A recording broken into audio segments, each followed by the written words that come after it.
En cada lolero que jugó la Season 3 aún vive un pistolero.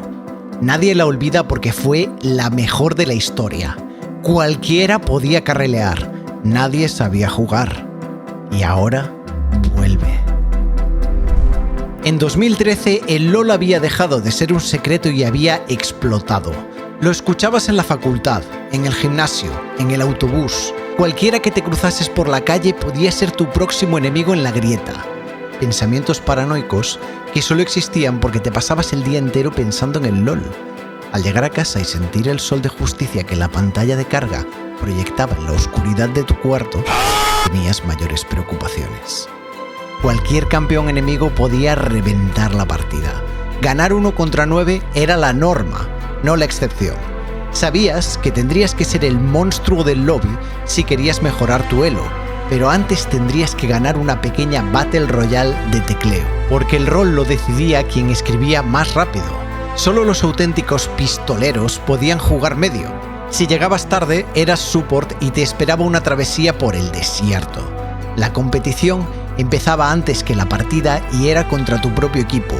Las partidas nunca se rendían. Se sufría hasta el final. El surrender era para cobardes y eso significaba que cualquier remontada era posible. Al ver un Kassadin enfrente sabías que te jugabas la vida. Y Kassadin no era lo más roto que te cruzabas. En la Season 3, el LoL no tenía jugadores, tenía soldados. Todo estaba roto. Cada arbusto era una trampa. Kassadin te hacía 100-0 a nivel 16 y como nadie sabía lo que era el snowball, siempre conseguía escalar.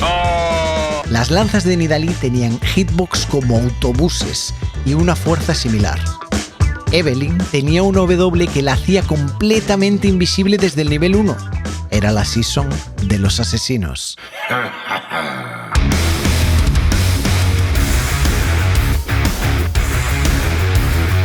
Y no estabas a salvo ni baneándolos. Con solo 3 bans, cada monstruo que te quitabas abría la puerta a 2 más. Kassadin fuera significaba Sion dentro. Nadie pensó que darle un 200% de AP ratio a un tanque con stun point and click fuese una mala idea. Rengar AP era incluso peor, porque con todo esto también existía el Deathfire Grasp, el objeto más tóxico de la historia del LoL, que te quitaba 1/3 de la vida con un clic y convertía a cualquier AP en asesino. Si jugabas contra ADs, no estabas mejor. Todo el mundo jugaba menos de un 1% de crítico en sus runas, irrelevante en la mayoría de las partidas y totalmente asqueroso cuando saltaba en un tradeo clave. Era imposible sobrevivir a esto solo. Si conocías un lolero, tenías un hermano.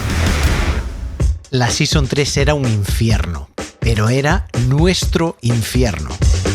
El chat de aliados era el lugar más tóxico de internet y por eso lo echamos de menos. Riot estaba tan desbordado que intentó arreglarlo convirtiéndonos a todos en árbitros a cambio de esencias azules, puntos de influencia en aquel momento. Lo hicieron peor. Ahora los criminales éramos también jueces y verdugos de aquella ciudad sin ley. Recuerdo entrar al tribunal aunque no jugase, solo para leer discusiones picantes y castigar al que peor me cayese. Tu futuro no lo decidía la justicia, lo decidían los votos de otros psicópatas. Y los que no aguantaban la vida del salvaje oeste solo tenían un refugio, Dominion, mitad fortaleza y mitad manicomio. Nadie puede reportarte por perder partidas a propósito en un modo al que nadie sabe jugar. Dominion no era un modo de juego, era una sensación. Lo que debe sentir un jubilado cuando pierde la cuenta en el parchís. O se queda dormido en una partida de dominó y sueña con el desembarco en Normandía. Caíamos como moscas. A veces, aún sueño que soy Ramus intentando conquistar el último punto de un círculo infinito. Me gustaría explicaros cómo funcionaba el juego, pero si alguna vez lo entendí, hace mucho que lo olvidé. Para ser cuerdo en la Season 3 tenías que abrazar la locura. ¿Cómo explicáis si no que los raps del LoL alcanzasen millones de reproducciones? La comunidad lolera estalló de la forma más millennial posible antes de que nadie entendiese bien cómo funcionaban los algoritmos o que las redes sociales podían ser un trabajo. Había algo auténtico en aquella época que se perdió para siempre. Sin quererlo, creamos un idioma que solo hablábamos nosotros y como buenos loleros lo usábamos para discutir. El debate eterno que dividía amigos y encendía foros. ¿Cuál es la mejor región? Europa era la campeona del primer mundial que por poco no llegó a la final del segundo. Taiwán había ganado el último mundial contra Corea. China tenía la mayor cantidad de jugadores del planeta y todos asumían que esa ventaja sería insalvable. Todos estábamos equivocados. Se nos había pasado por alto el mayor genio de la historia. Ese genio había descifrado el LoL de la Season 3 y el secreto era simple. Cuanta menos vergüenza, mejor.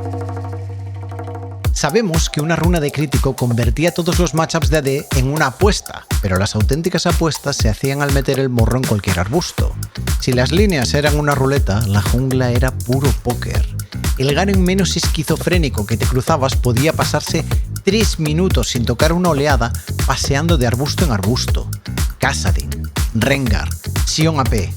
A veces alguien decidía echar la tienda de campaña en un arbusto y hacerse un bocata contigo. Como nadie entendía las oleadas, nadie podía castigarlo. El LoL de la Season 3 era un casino donde apostabas tu cordura. Una obra en construcción con millones de obreros y ningún arquitecto. Nadie había oído hablar del jungla support. Una apertura era lo que te hacía el Darius enemigo y el split push acababa de nacer. La jungla era póker, las líneas ruleta y el support era el pobre diablo que perdía las joyas de la abuela apostando todo al rojo. El support de la Season 3 parecía sacado de un stream de Twitch en 2026. Los wards costaban una pasta que no tenías y el elixir del oráculo que te permitía detectarlos era aún más caro. Ser support se resumía en donar tu dinero al equipo con la esperanza de que algún día volvería en forma de pensiones. Obviamente, nadie ponía ni un ward. Este LoL solo podía producir una cosa: genios locos. Era la era dorada de las estrellas, los solo carries. No había macro, solo había jugadas legendarias que inmortalizaban tu nombre para siempre. En la Season 3, los highlights se convertían en mitología. Una buena jugada podía darte un puesto en el Olimpo como dios del LoL, padre eterno de todos los profesionales y chavales que conseguían imitarla. Al Bactor lo llamábamos Xpeke.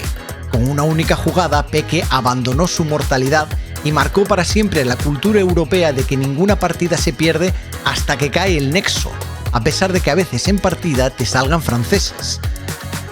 Al Predict de Flash le decíamos Madlife. Nadie tenía muy claro si este jugador adivinaba el futuro o lo fabricaba. Sus skillshots futuristas parecían salidos del mundo cuántico, colapsando las opciones de los oponentes a los que no les quedaba más remedio que caer en sus trampas. Entrar con el ulti de Twisted Fate, usar la carta amarilla y tirar zonias era un misalla. Sacarle 100 minions de ventaja a tu oponente un horizonte de flame.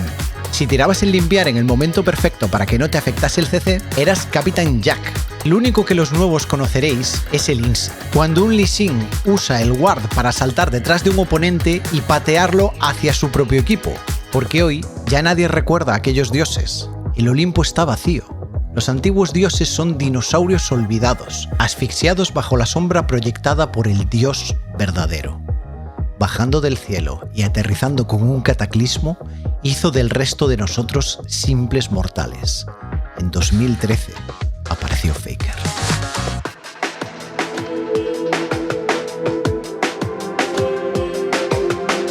Faker tardó menos de un año en pasar de ser un jugador de solo Q a campeón del mundo. Inició la primera era coreana. Cambió para siempre cómo se juega el mapa y la mid lane. Los primeros años de Faker son de lo más interesante y complejo de los esports. Podéis aprenderlo en este documental que le hicimos.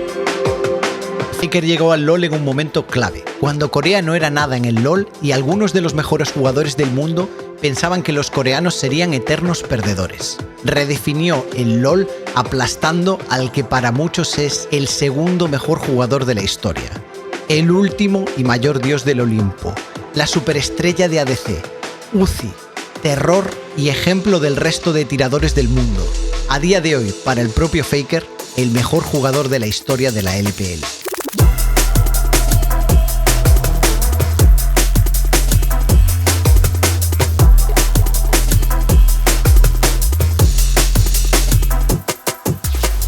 Uzi aprendió quién era Faker de la manera más descorazonadora posible. El destino quiso que en su primer año de competitivo ambos se cruzasen en la final del Mundial. Un mejor de 5 que decidiría para siempre quién dominaría el LoL, China o Corea. Uzi, tirador de Royal, había aplastado por completo su lado del bracket llegando a la final. Humilló al segundo seed chino OMG y al campeón de Europa Fnatic. SKT, por su parte, había destrozado a Gamania Verse, pero sufrido contra el campeón de Corea Najing Black Sword, a quien ganaron en el último mapa de un mejor de 5, y estos a su vez habían sufrido contra Gambit, que ni siquiera era el mejor de Europa. El choque de genios estaba servido, todos deseábamos un duelo intenso. Fue una paliza. Royal sorprendió a todos. Los chinos comenzaron superando a los coreanos en macro. Jugaron una línea de 3 en top después de limpiar unos campamentos para abusar de los melees del equipo de Faker, logrando poner a Uzi en su icónica Vayne muy por delante y evitar el matchup complicado en bot. El macro era inmaculado, pero justo cuando parecía que iban a domar a los coreanos, Faker sacó su primera kill en medio. El choque de genios estaba servido. Todos deseábamos un duelo intenso. Y si queréis saber lo que pasó, podéis uniros a Patreon, donde ahora mismo estrenamos el vídeo El día que Hades encadenó a Cerbero, el nacimiento del rey demonio. Sigue soñando, Uzi. Así cambió Faker el LoL para siempre.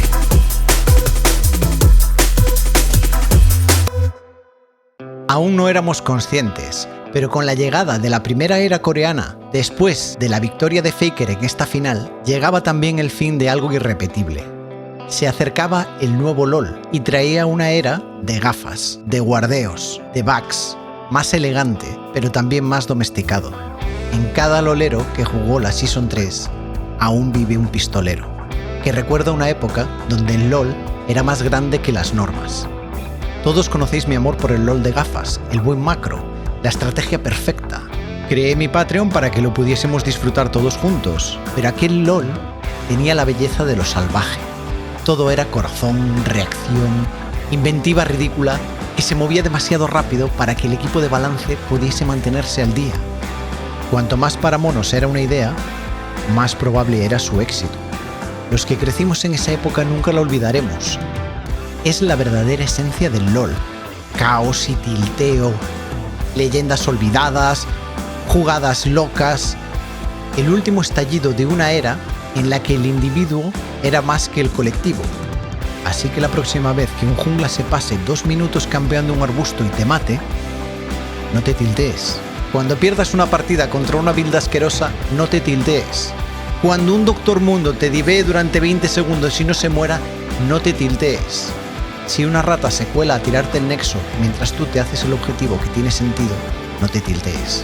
No te sientas mal, no juzgues, no insultes. Quítate el sombrero en señal de respeto. Te has cruzado a un pistolero.